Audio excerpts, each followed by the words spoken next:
एक बात आपसे ये कह रहा हूँ, आपका नाम क्या? मेरा नाम सर सर्वेश है। सर्वेश, आप क्या करते हैं? सर मैं विश्वविद्यालय से पीएचडी करता हूँ राजनीति विज्ञान विषय से और यूपी पीसीएस की तैयारी करता हूँ। अब मैं बोलूँगा कम, तुम ही लोग बोलो, आप अपनी बातें रखो। जी सर, एक जैसे मिनट सर के लिए रुकना, 1 मिनट। ये अंकल खड़े होकर बहुत ध्यान से सुन रहे हैं, आप बताएं। मैं न्यूज़ 24 देखता हूँ, माहौल क्या है हाँ रोजाना। ओह। तो इसलिए मैं पोस्टर ऑफिस में ऑफिस सुपरिटेंडेंट था यहाँ इलाहाबाद यूनिवर्सिटी में। अच्छा, ये वो पीछे यूनिवर्सिटी हेल्थ क्लिनिक है, तो मुझे दिखाने। हाँ। और मैं वहाँ प्रॉक्टर ऑफिस में ऑफिस सुपरिटेंडेंट था। वो मैं जानता हूँ, मैं भी यहीं का हूँ। अरे तो मैं जान रहा हूँ ना, तभी तो आपको देख के खड़े हो गए ना। तो और जो आप बताएं, 100 साल जब हुआ यूनिवर्सिटी का, तो एक मैगजीन जो निकलती है 1987 में 100 साल हुआ था। हाँ, तो उसमें हमारे पास आज भी मैगजीन है, उसमें 7 लड़के पॉलिटिकल साइंस के 7 IAS उस जमाने। और जीएन झा, एएन झा, जब देखिए जीएन झा, एएन। और जो आप बता रहे थे, मैं सुन रहा था कि लड़के जो आते थे तो जैसे इंस्पेक्टर का बताते नहीं तो चुप्पे से जाके इंस्पेक्टर देते थे। उसी तरह अब होमगार्ड का भर है। भर रहे। अब तो हम भी सब बच्चे जो आते हैं हम कहे भाई विकल्प ढूंढ लो, क्योंकि विकल्प बिना काम नहीं होगा।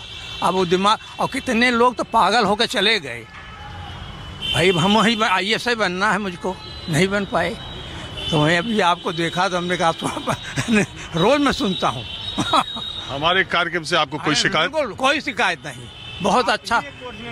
बाकी सुने, वैसे भी कोई इलाहाबादी दूसरे इलाहाबादी की तारीफ करने के लिए वो बुराई नहीं करता। और सुनिए, आप एक चीज़ और जान लीजिए, आप भी मान लीजिए IAS ये बन गए और मैं सीनियर हूँ, मैं नहीं बना, तब पर भी मुझको सर कहेंगे ये, भले मैं वो तो हमारा यहाँ कल्चर, यहाँ का कल्चर। तो मैं ये कह रहा हूँ कि आप तो इतने 50 साल से छात्रों की परेशानियां, छात्रों के, ये इस वक्त प्रतियोगी छात्रों का सबसे बुरा वक्त है क्या? सबसे ज़्यादा बुरा वक्त इतना। और हमारी वाइफ भी प्रिंसिपल हैं, टीचर, सब जगह वही हाल है। हमारे फैमिली में सारे बेटी भतीजी सब टीचर हैं। चलिए सर, आप रुके, आपका बहुत हमको बहुत अच्छा लगा। शुक्रिया। आप खड़े थे, मैंने कहा एक वरिष्ठ नागरिक है, पहले उनसे चर्चा कर ली जाए, छात्रों से तो कर ही रहे। बहुत धन्यवाद। हाँ बताइए आप। सर हम लोग पीसीएस की तैयारी करते हैं सर। अगले साल दिसंबर में पीसीएस प्री हुआ था।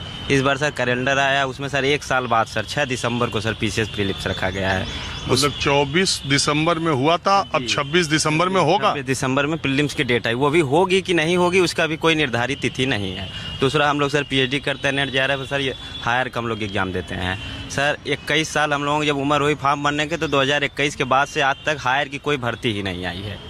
5 साल हो गए। एक भर्ती सर आई थी 22 में, उसमें जो कुछ वजह से लोग नहीं भर पाए, उसके लिए रीओपन भी मांग हुई और रीओपन भी नहीं किया गया। दूसरा एग्जाम हुआ तो रद्द हो गया, पेपर आउट होने की वजह से। अगले अप्रैल में हुआ था, उसका भी अपडेट फिर अप्रैल में 1 साल बाद आई है रिटर्न की डेट की एग्ज़ाम। और सर TGT PGT के तो सर कोई एग्ज़ाम की डेट ही नहीं रहती। जब अभी TGT सर 4 बार टल के हुआ है।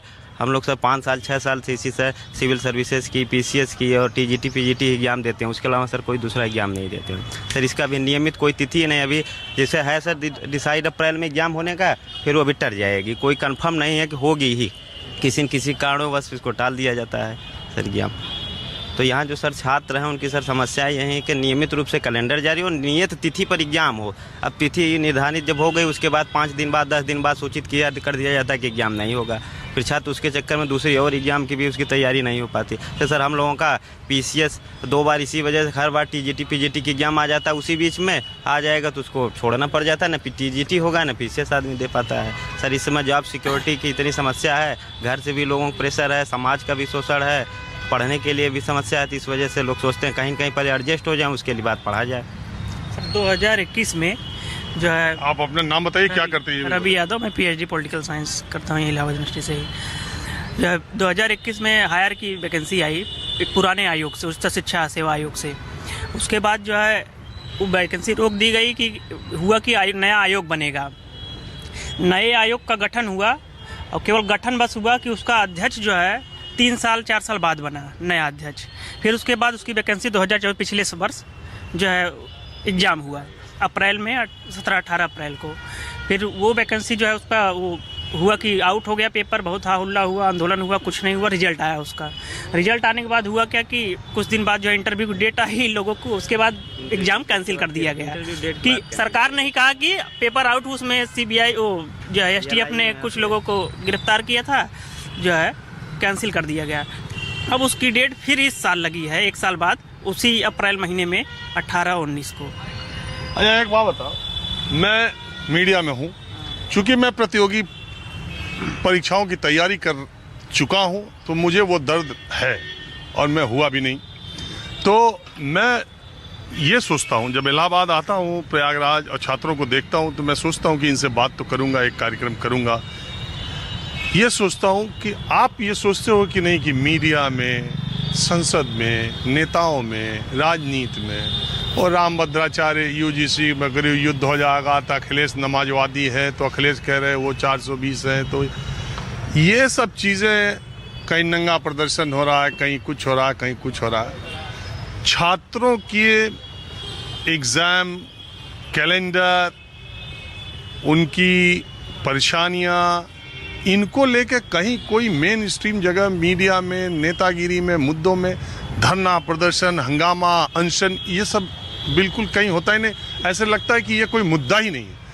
आप नहीं सोचते हो कि इसकी चर्चा तो कहीं होती ही नहीं, तो बाकी लोग काम क्या कर रहे हैं? हम देख रहे हैं कि केवल उसी मीडिया भी जो है काम कर रही है TRP के लिए, जो इसमें मेन स्ट्रीम मीडिया है। मैं आपको तो नहीं कह सकता, हम लोग हमेशा देखते हैं, आप हमेशा आप कह सकते हो। नहीं, बिल्कुल नहीं, हम लोग देख रहे हैं जो सच्चाई है कि वही धर्म का मुद्दा जिसपे हा हुल्ला हो, लड़ाई हो, TRP मिले। संसद में भी ये बेरोजगारी का मुद्दा इतना बड़ा है। आप उत्तर प्रदेश का देख लीजिए, एक वैकेंसी हायर की, अभी बजट सत्र उत्तर प्रदेश विधानसभा का खत्म हुआ है।